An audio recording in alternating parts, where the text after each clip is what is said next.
This opens with an immediate courtroom clash as the defendant rejects his legal identity and refuses to accept the court's authority, calling himself a living man.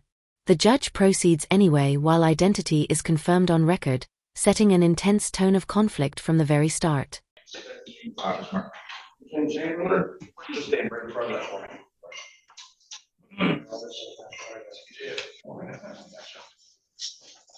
Oh, looks like HP is in the waiting room too. So we'll bring him in. All right, good morning, sir. Give me one moment. Good morning.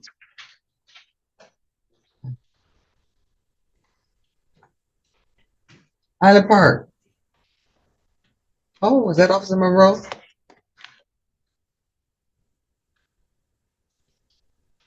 Hello, Highland Park. Okay, we're gonna wait. Your name, sir, for the record. I'm up your Roman Susticate Trust legal fiction corporate entity defendant. That's what you want.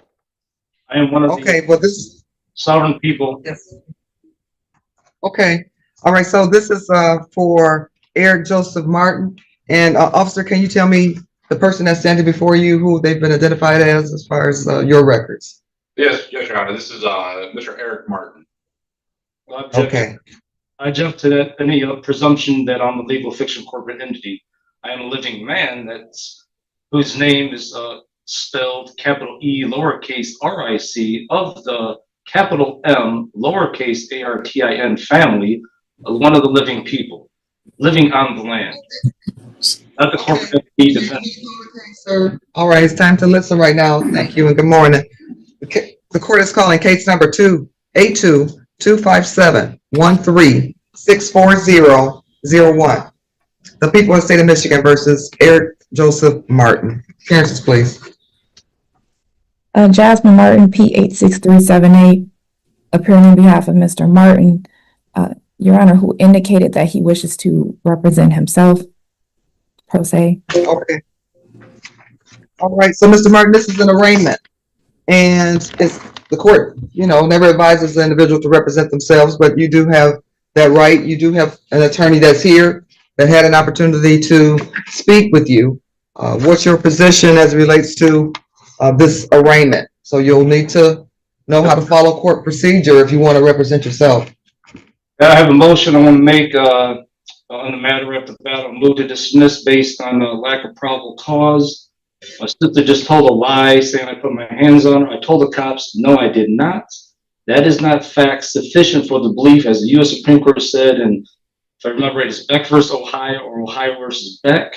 It's a U.S. Supreme Court case. Define probable cause as fact sufficient for the belief. There is no fact for the belief. There is no probable cause. I was arrested illegally. I want the cops charged also for arresting me illegally, which is assault. Mr. Martin. Mr. Martin. It's kidnapping. No. What we're going to do, because I want to tell you this, you could challenge the complaint. You'll have a probable cause hearing, and you'll have an opportunity to confront your sister at the preliminary examination. If she's not being truthful and the court hears that, then your matter will be dismissed if the court doesn't find probable cause. And if the court does, then the matter will be bound over. But at this juncture, I'm just arraigning you, sir. And that's all I'm going to entertain today. I'm not entertaining any motions relative to dismissal. The probable cause has been established. Arraignment. You can object, and your objections are noted for the record, okay? But I'm just arraigning you. I'm just going to set a bond, and you'll challenge those matters at the next court hearing, okay? But I have a right still to challenge it now because, see, the officer filled out the complaint form. He's lying by saying he believes I committed. He can't just go off her word and say, "Oh, I believe he committed a assault or whatever or a crime." He's committed perjury just by doing that. I shouldn't even be arrested, let alone still be held here. That's what I'm saying. This is all illegal, violation of due process rights. So, you shouldn't just be referring to a future date, whatever. Yes, we know that's true, but I'm saying as of right now, though, the issue is still right now to decide. It was no probable cause. I should have been arrested. I should be here now. The charge is dismissed. There is no evidence here. Talk over me, Mr. Martin. My sister been caught lying before on video, which in another case was dismissed in my favor for her saying lying self, and she was on video caught lying. This is why the judge dismissed. So she really has no credibility. Listen to the court right now. You'll have a chance to take care of those matters later. You'll address all those issues. The court is not trying to be rude. I'm going to arraign you. So I'm going to tell you what you're charged with. It indicates in the complaint that on 6/12/2025 at 9074 Clifford in the city of Taylor, indicates in count 1 that there was an assault or an assault and battery upon Lisa K. Martin. Sir, that is a misdemeanor that carries 93 days and or you could be fined $500. You also have in count 2 a charge of domestic violence. That is also a 93-day misdemeanor. It indicates that you did make an assault or an assault and battery upon Lisa K. Martin. Again, these are just allegations. They're charges which you have an opportunity to challenge. This is an arraignment. I am going to enter a not guilty plea on your behalf. And officer, do you have any information relative to Mr. Martin's background? Man, they previously had a lot of domestics with each other. He does not have any ongoing cases at this time, though. Okay, so Mr. Martin, I understand that you were living at that location, but the court's not going to permit you to return there. You're going to have to find another place to go while these charges are pending. That's the house I live in. I don't lose my due process right. It violates my due process. I can't live there because she makes up a lying allegation. I do not lose that right. That's my right. You have a pretrial that's scheduled for June the 23rd. You have a pretrial scheduled for June 23rd at 9 o'clock. There is a no contact provision, and you cannot return to the Clifford location. And if you do, sir, that'll be a violation of your bond, and you will end up back before a judge in Taylor to address that. So thank you and have a great day. Violating your oath of office, you'll be forfeiting your job.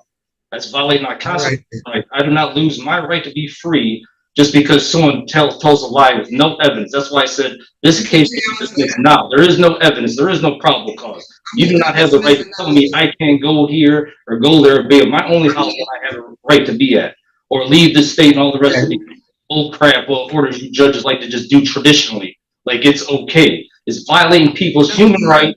It's violating our constitutional due process. You judges are going to stop this with a class action lawsuit. I'm going to make you guys stop this habit that you're doing.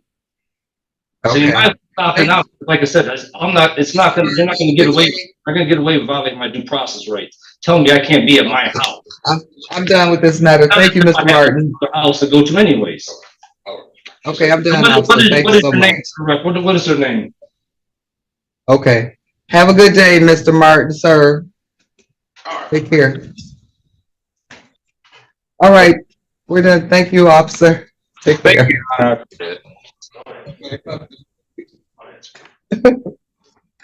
All right. This final part turns explosive as formal charges are read and restrictions are imposed, including no contact and housing limits. The defendant strongly objects, arguing due process violations and constitutional rights. Court ends the session amid ongoing protest. If you enjoyed this breakdown, like the video, subscribe to the channel, and we'll see you in the next video.